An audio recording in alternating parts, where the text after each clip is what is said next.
Изобщо не ни говори държавата на нас. Не.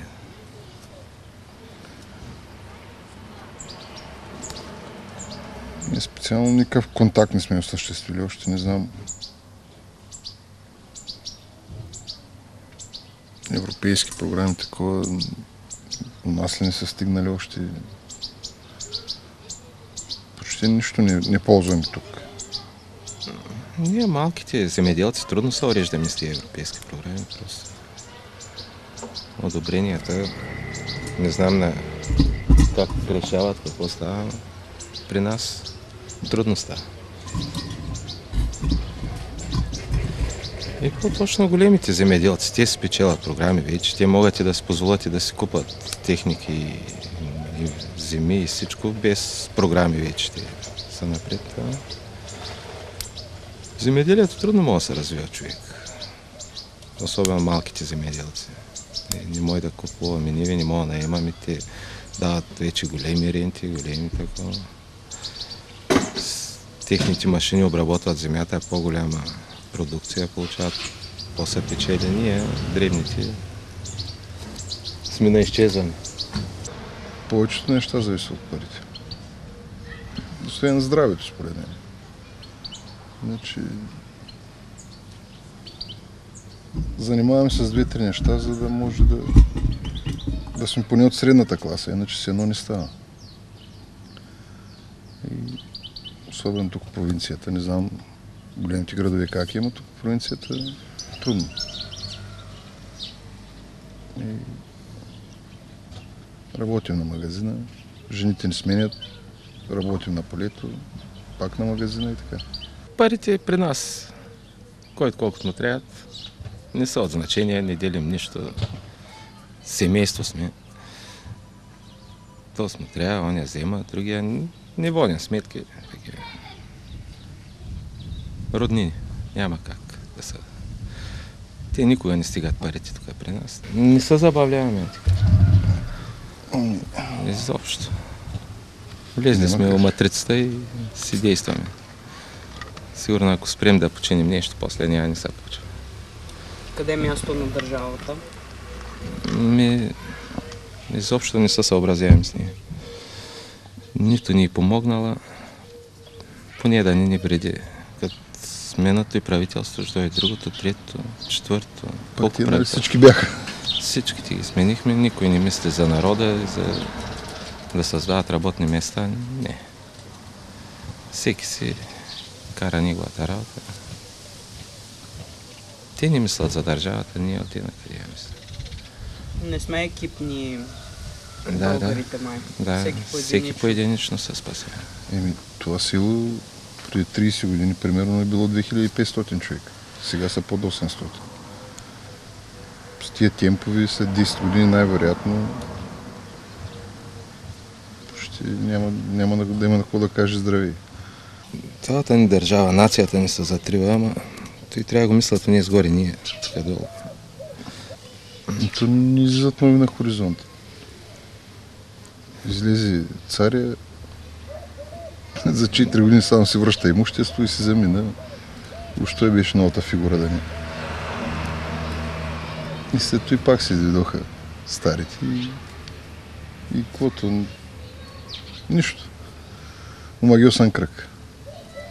От моите съученици примерно повече от 50% са в чужбина. Който се опита да се върне, стоя пак месец-два тук и пак за мен.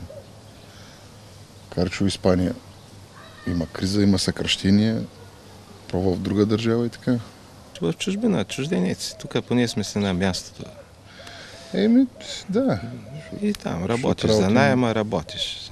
Се върнеш лято на почивка, 2-3 хиляди евро изкараш. Там трябва да си много умен, че да се развиваш, да такова. Иначе тия дето работят, само за държавата работят. Да си платят квартирата, яденето, прибират с 2000 лева и мислят, че са постигнали нещо. А те си губят времето и живота и минават в търчените на самата. За децата може би по-добре. Ако създадат семейства, там поне децата им ще бъдат по-добре.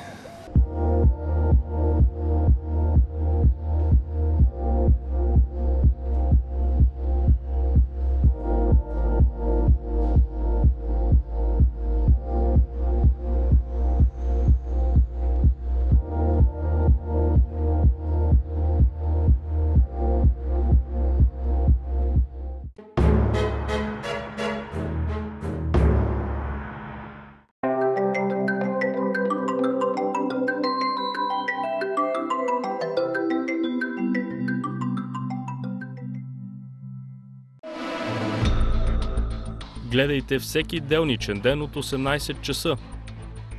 Новините на Агро ТВ. Актуалното от страната и света в помощ на земеделския стопанин.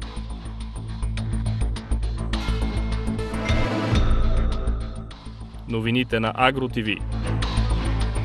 Всеки делничен ден от 18 часа.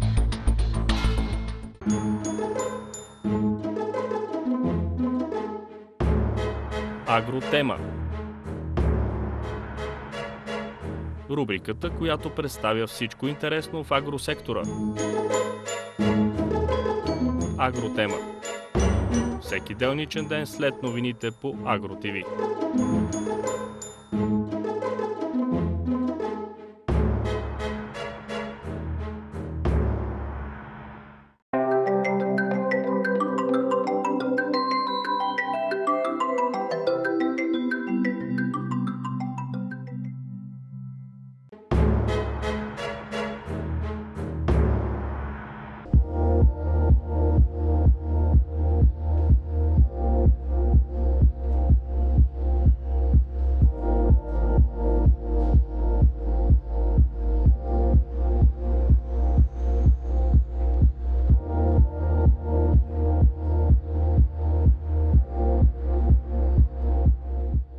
Примерно искат 200 декара с тази програма. Той като има 100, как да кандидатства?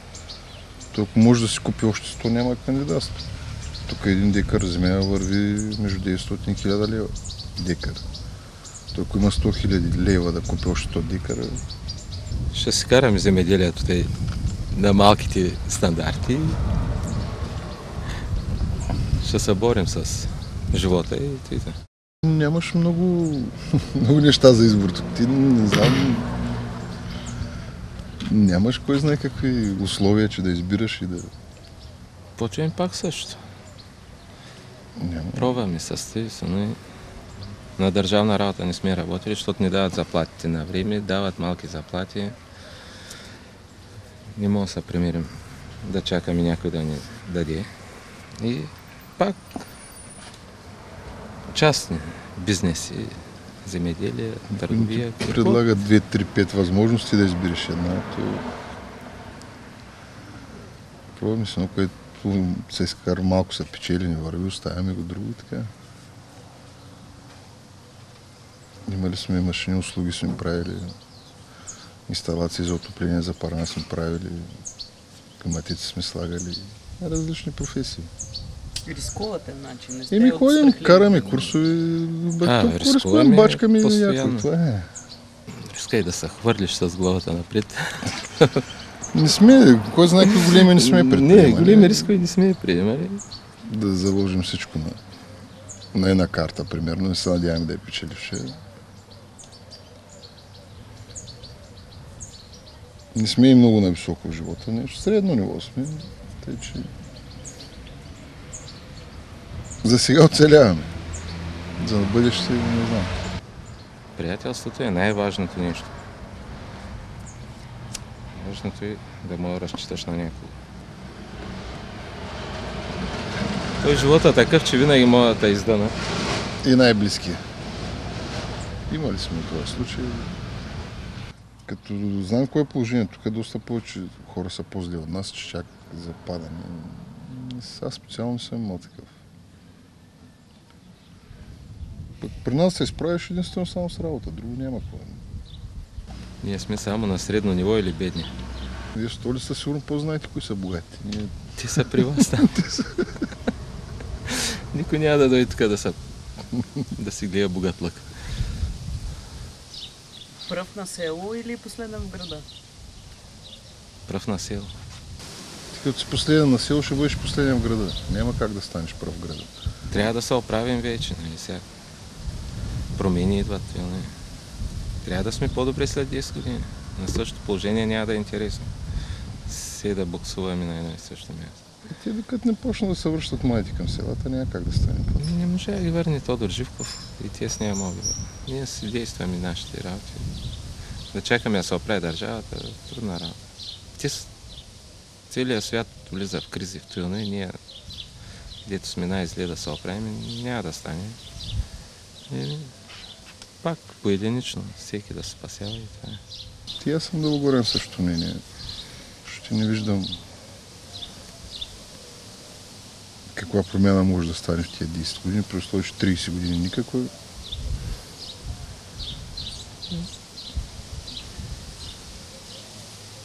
Караме се работа и толкова.